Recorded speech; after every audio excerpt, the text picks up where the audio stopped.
Vamos a hablar de lo que los aspectos a considerar en la planificación de una planta desaladora. Cuando un promotor, sea público o privado, decide que va a construir una planta desaladora, lógicamente inicia una serie de estudios previos, como son el estudio de viabilidad, análisis financiero, análisis de qué tipo de contratación va a hacer, si va a ser mediante EPC o BOT, etcétera. Es decir, hace toda una serie de análisis previos para ver si el proyecto puede encajar. Una vez que ha decidido que el proyecto no encaja, pasamos a la siguiente fase. Entonces, ya ese promotor dice, constrúyase la planta desaladora. Y aquí es donde empezamos a considerar qué es lo que ocurre.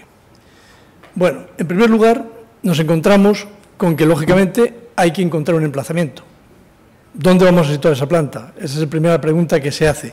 Posteriormente, hay una serie de trabajos que realizar, como es una campaña analítica del agua de mar en la microzona.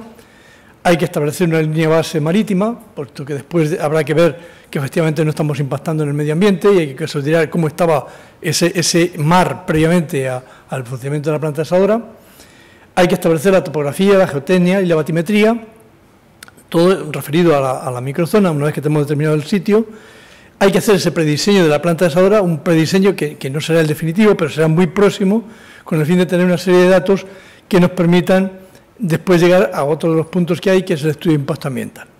Hay que hacer el diseño de la captación y la descarga, con el fin de ver dónde vamos a situar la captación, cómo va a ser esa descarga, si hay recirculación de salmuera o no, cómo impactamos en la microfauna y flora marina, bentónica, y analizar esa pluma de descarga, hacer el estudio de impacto ambiental y obtener los permisos y autorizaciones correspondientes. Bien, esto después seguiría con una preparación de pliegos de bases, salida a concurso público internacional o no, depende de si lo va a hacer con sus propios medios el promotor o no, y finalmente adjudicación del concurso y construcción de la desaladora. ¿Dónde quiero hacer reflexión sobre lo que está marcado? La búsqueda de emplazamientos. Normalmente esto es algo que se toma un poco a la ligera y se dice, bueno, pues busquemos un sitio, es el terreno que tiene el promotor o a ver dónde hay posibilidades de hacer comprar unos terrenos, etcétera. Pero hay que tener muchísimo cuidado, porque justamente aquí, en este punto, es donde se empieza el diseño de la desaladora. Si nos equivocamos en hacer ese estudio bien, lo que ocurrirá será que la planta futura, primero, va a poder tener un mayor CAPEX, un mayor costo de inversión, o un mayor OPEX, costo de explotación. Y además vamos a dejar la planta condicionada de por vida.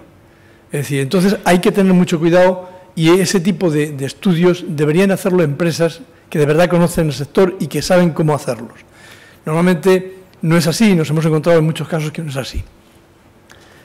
¿Qué hay que considerar para hacer este tipo de estudios? Pues vamos a partir de cosas muy simples. Empecemos, ¿cuál es el objetivo de la planta desaladora? Bueno, pues un objetivo de la planta desaladora, lógicamente, es producir la cantidad de agua demandada por el consumidor. Parece obvio.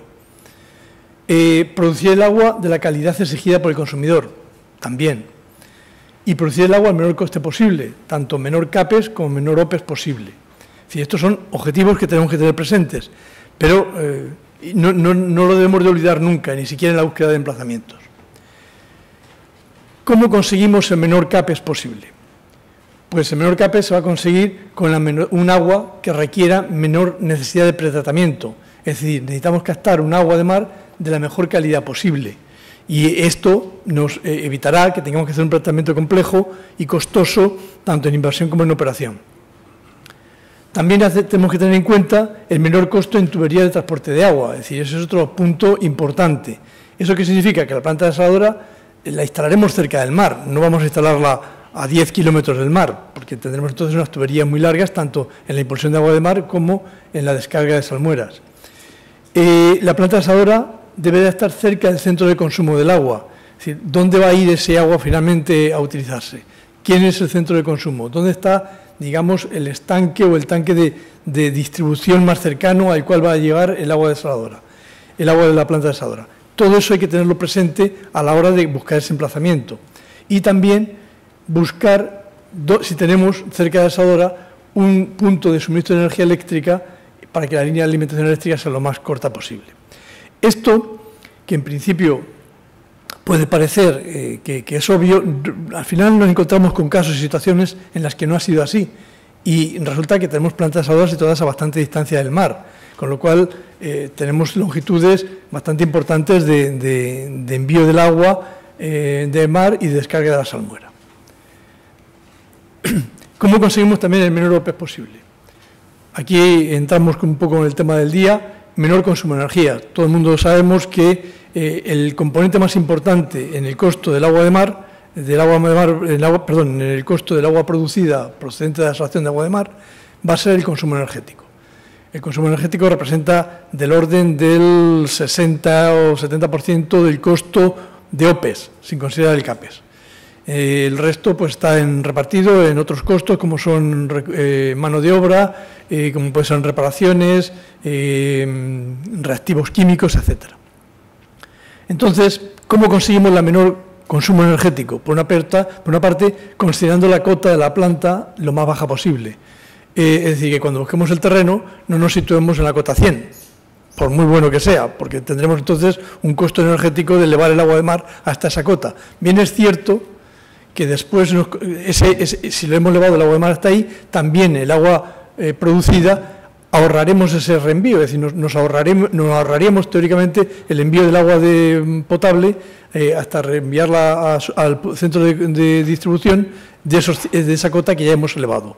Pero como ocurre que tenemos una salmuera que descargamos al mar, al final tenemos que elevar 100 de agua de mar frente a 50, si estamos hablando de una conversión del 50%, 50 del agua producto. Por tanto, no salen los números, aun y cuando consiguiéramos y colocásemos, como se ha hecho en algunas ocasiones que ha ocurrido esto, una turbina de recuperación de energía de la salmuera a la descarga al mar. ¿Por qué? Porque todos estos equipos de turbinas, alternadores, etcétera, tienen rendimientos, por tanto perdemos energía. La energía que el mejor ahorro energético es no captar la energía. Entonces, en este sentido, lo mejor es situar la cota lo más baja posible. También buscar un pretratamiento lo más simple posible. No busquemos pretratamientos complicados que exijan un montón de energía. Esto tiene que ver, desde luego, con la calidad del agua de mar. Si la calidad es mala, pues se acabó. Vamos a tratamientos complejos. Otra idea es no romper carga. Es decir, hay muchas plantas desaladoras que hemos visto que, sin motivos aparentes, rompen carga en la línea de pretratamiento. Una rotura de carga significa que tengo que iniciar un nuevo bombeo. Por tanto, tengo mayores costos de explotación, mayores costos de inversión y también mayores costos de explotación, puesto que volvemos a tener otra vez otros equipos que tienen unos rendimientos, etc. Entonces, todo eso, si es posible, es mejor no romper carga. Usar sistemas lo más eficientes de recuperación de energía, como os ha comentado Rafael esta mañana. Es decir, evidentemente, tenemos que buscar aquellos sistemas que sean lo más eficientes posibles. Usar bombas de alta eficiencia energética. Si pueden ser bombas de pistones, que en algunos casos es posible, dependiendo del tamaño de la instalación, pues perfecto, pero si no, iríamos a bombas centrífugas, pero de alta eficiencia, y busquemos bombas que tengan un rendimiento alto. Usar motores de alta eficiencia, como también hemos dicho, el IE3 o el IE4, si es posible. Analizar las formas de control. Aquí hay que hacer un análisis de variador de frecuencia frente a válvulas de control.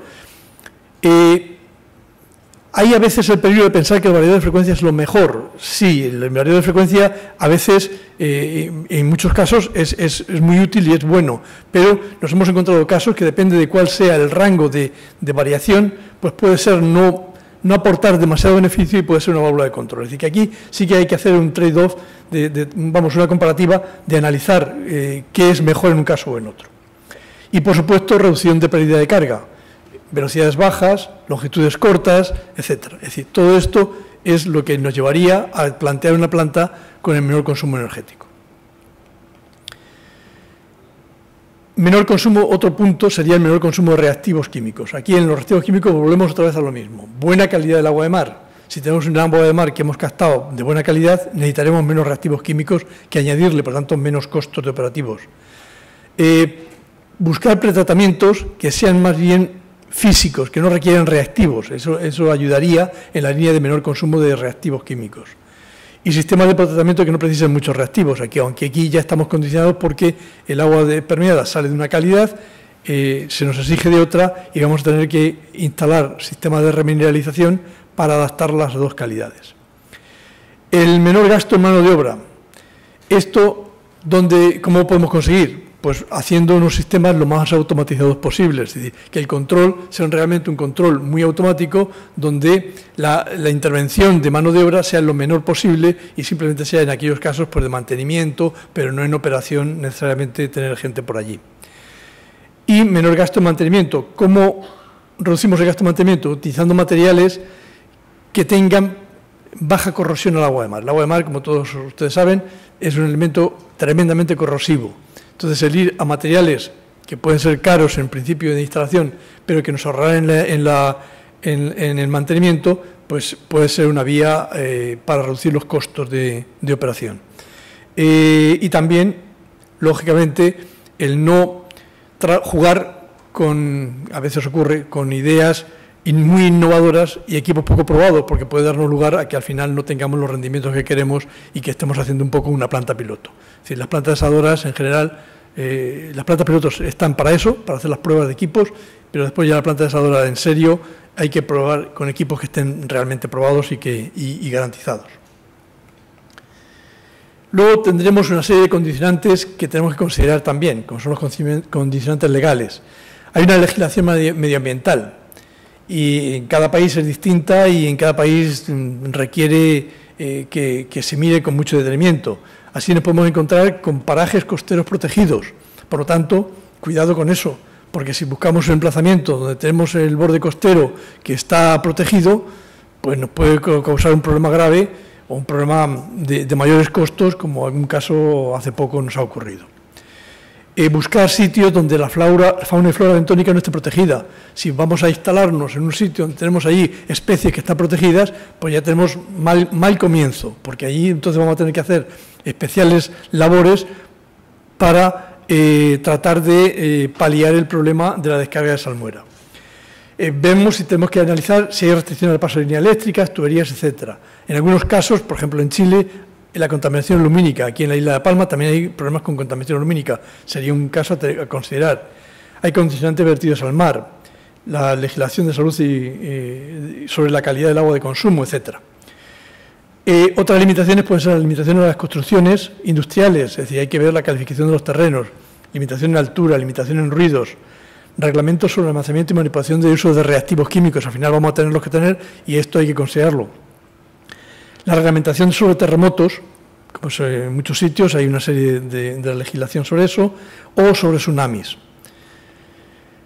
Finalmente, hay que considerar la topografía de la parcela, la geotecnia de la parcela, la batimetría de la microzona y las mareas rojas, si existen o no. Todo esto no es que haya que hacer en ese momento sobre cada parcela un estudio geológico, un estudio de batimétrico, sino simplemente con las cartas habituales que están en la zona, generales, ver cuáles presentan mejores características unas que otras. Hay que ver que si existen, esto es muy importante, si otras descargas en la zona. Es decir, a veces nos encontramos que nos vamos a instalar en un sitio donde ya hay otras industrias y por lo tanto están habiendo otras descargas de vertidos industriales. Esto nos puede afectar a la planta desaladora. Cuidado con esto, si no las tenemos bien cartografiadas y bien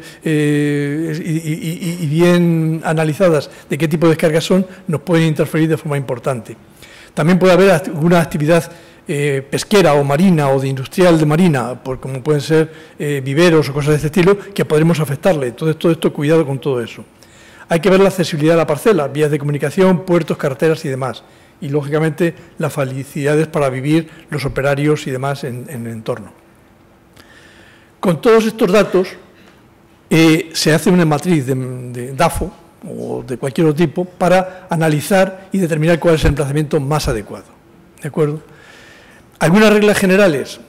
Obtener agua de mar de buena calidad ya hemos visto que es una de las cosas que tenemos que buscar sobre todo. ¿Qué entendemos por agua de buena calidad? Que no contenga grasas ni hidrocarburos. Entonces, si estamos cerca de una zona de puerto o hay boyas de descarga de petroleros y demás, pues cuidado porque normalmente ahí va a haber petróleo seguramente.